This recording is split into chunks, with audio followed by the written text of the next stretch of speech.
Pessoal, sejam bem-vindos a mais essa videoaula.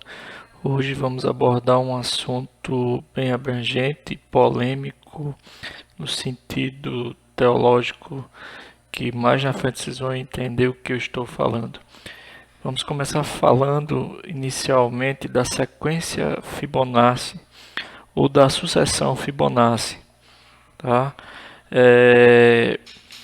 Basicamente, essa sequência ela já havia sido descrita pelos gregos e indianos há muito tempo atrás, né? E ela apareceu pela primeira vez num livro, um livro chamado Ábace, em 1202, escrita por Leonardo de Pisa, que posteriormente ficou conhecido como Fibonacci, tá certo? O Leonardo de Pisa era um matemático e, ao observar exatamente a questão do crescimento de uma população de coelhos, mas uma população de coelhos idealizada, não realista biologicamente falando, tá certo? Então, vamos imaginar o seguinte: aqui no primeiro mês nascem, no caso, a partir de 2 coelhos, nascem mais 2 coelhos, né? Esses coelhos aqui geraram esse casal, tá certo? E esse casal amadurece sexualmente e reproduz, tá certo? A partir do segundo mês de vida, tranquilo? Outra questão é que essa reprodução aqui não há problemas genéticos no cruzamento consanguíneo. É outro fator considerado. Outro fator é que todos os meses cada casal fértil dá à luz a um novo casal, gerando os próximos casais, tá certo? E outro fator é que os coelhos nunca morrem. Então, com tudo isso, foi sendo observado e foi criado uma sequência. Essa sequência é o que eu vou mostrar agora em outra tela, representando ela matematicamente, tá ok?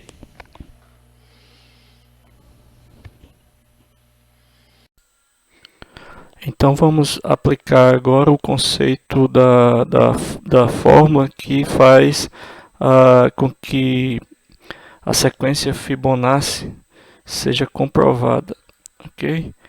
Aqui Fn, a parênteses, F de n menos 1, fecha o outro parênteses, mais a parênteses, F de n menos 2, n menos 2, fecha e fecha os parênteses. Levando em consideração que f, quando for fn for igual a 1, f de 1 igual a 1, e quando fn, no caso, for igual a 2, f de 2 também é igual a 1, ok? Então vamos imaginar já na sequência Fibonacci, sendo f de 3 igual a f de 3 menos 1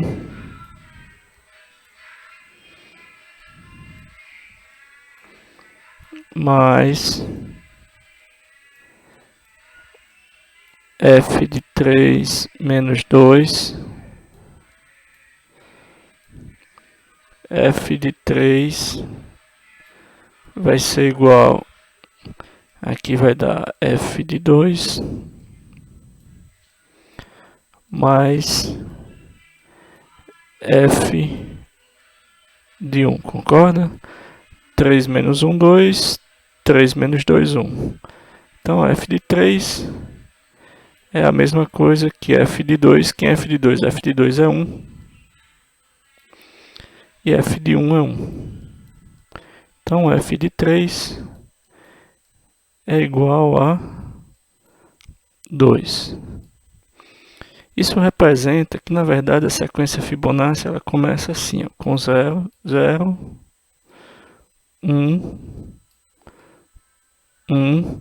Então, os dois números antecessores, eles são somados. 1 mais 1, 2.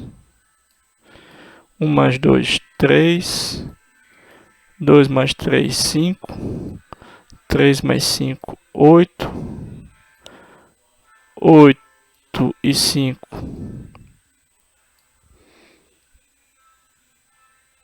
13. E assim por diante, certo? Então a sequência Fibonacci, que pode ser representada quando você quiser saber o número lá na frente, ele tem a formulação representada como eu demonstrei aqui, e na verdade é uma sequência onde os dois números antecessores são somados, tá certo? E evoluindo num processo ainda mais fantástico dessa sequência Fibonacci, vamos exemplificá-la agora no Excel para demonstrar que o sentido inverso, ou seja, a divisão desses números, vai dar um valor constante, que é a letra grega. Aqui saiu meio ruim de riscar, né? A letra grega Φ, tá certo? Isso aqui não é π, é Φ. E essa letra ela é representada por uma constante. É isso que eu vou demonstrar agora no Excel para vocês, ok? Olá pessoal, como eu havia prometido, vamos dar sequência aqui à representação do Fibonacci e mostrar a evidência do Φ, a letra grega Φ, tá? Eu falei que ia mostrar no Excel, mas na verdade eu uso as planilhas do Google Docs e aqui eu vou representar para que vocês observem. 0, 1, 1 e como foi dito antes, a sequência Fibonacci ela é formada pelo somatório dos dois números anteriores, né, antecessores. Para facilitar aqui o processo eu vou arrastar, tá? Ó. Eu vou aumentar um pouco mais aqui a quantidade de cálculos para evidenciar, para facilitar o entendimento. Aqui embaixo eu vou fazer o processo de mesclagem, tá certo? Para quê? Para que a cada dois números na divisão fique mais evidente a representação do Φ, tá? Ó.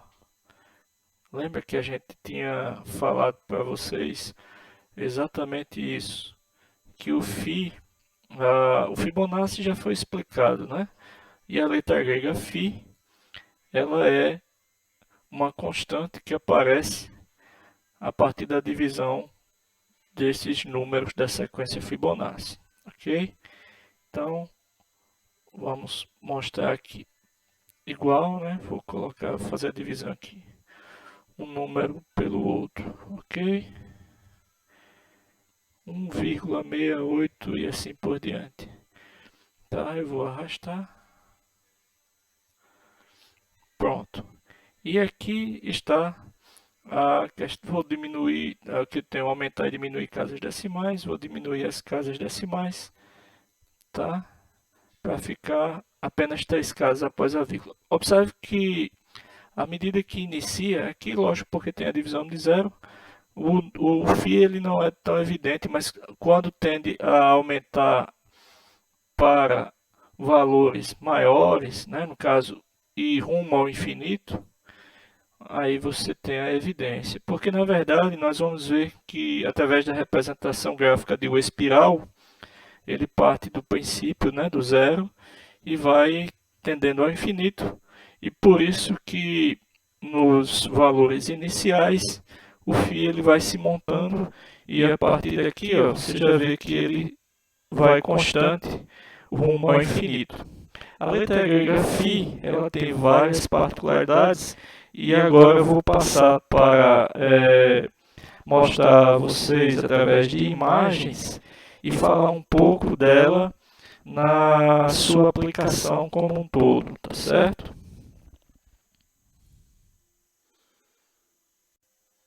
Então, pessoal, continuando aqui a questão da sequência Fibonacci, nós evidenciamos aqui os quadrados perfeitos a partir da sequência inicial, a representação aqui do 1. Chama-se quadrado perfeito porque tem a quantidade de quadrados regulares, tanto na horizontal quanto na vertical. Por exemplo, aqui 2, são 2 quadrados, tanto no sentido vertical quanto horizontal. 3, 5, 8. E nós temos também a questão do espiral, que eu falei para vocês. Ele monta, né, a partir do início, que é a sequência de 1, e vai crescendo. Eu tenho outro espiral aqui que fica mais fácil de visualizar. Ó. Ele vai crescendo e tendendo ao infinito, tá? E não esquecendo que a sequência Fibonacci, como eu demonstrei lá na planilha do Google Docs, ele forma a letra grega φ. E essa divina proporção, ou proporção áurea, fala-se muito a questão da divindade, o ser criador, né, digamos assim, que algumas pessoas chamam de Deus. Enfim, eu creio e chamo de Deus, mas cada um na sua religião, na sua fé. Deus, quando criou os seres, o universo e tudo que nele há, usou essa proporção de forma a criar as feições na natureza como um todo, enfim. Na descoberta científica, a partir dos gregos e indianos, como eu já expliquei, foi-se observado a questão Fibonacci e, consequentemente, o φ, e é observado como um todo, né? E em cima disso é que a gente vai explorar agora essas imagens. Observe, isso aqui é um Nautilus, né? E o Nautilus também tem essa questão da composição, tá certo? Dele a partir do φ, né? A sequência Fibonacci, consequentemente o φ, tá certo? Ok? Leonardo da Vinci, o homem vitruviano, foi um estudioso em cima do corpo humano e suas devidas proporções. Vemos aqui uma imagem, lógico, que em cima disso aqui foram criadas, né, as amplitudes e os encaixes, mas dá para perceber que há uma possibilidade de qualquer feição ter a representação de cálculos na formação do rosto ou até do próprio corpo do indivíduo, tá? Nas artes, também uma visualização da sequência Fibonacci e da letra grega φ, tá certo aqui. Na natureza, está mais do que evidente também nas plantas. E claro, na arquitetura, né? Os gregos já começaram a construir com essas medidas, tá certo? Também chegamos a visualizar e a evidenciar Fibonacci na bolsa de valores. Por exemplo, num gráfico como esse aqui, é analisado a questão da tendência, né, da bolsa. Está mostrando aqui a setinha, a oportunidade.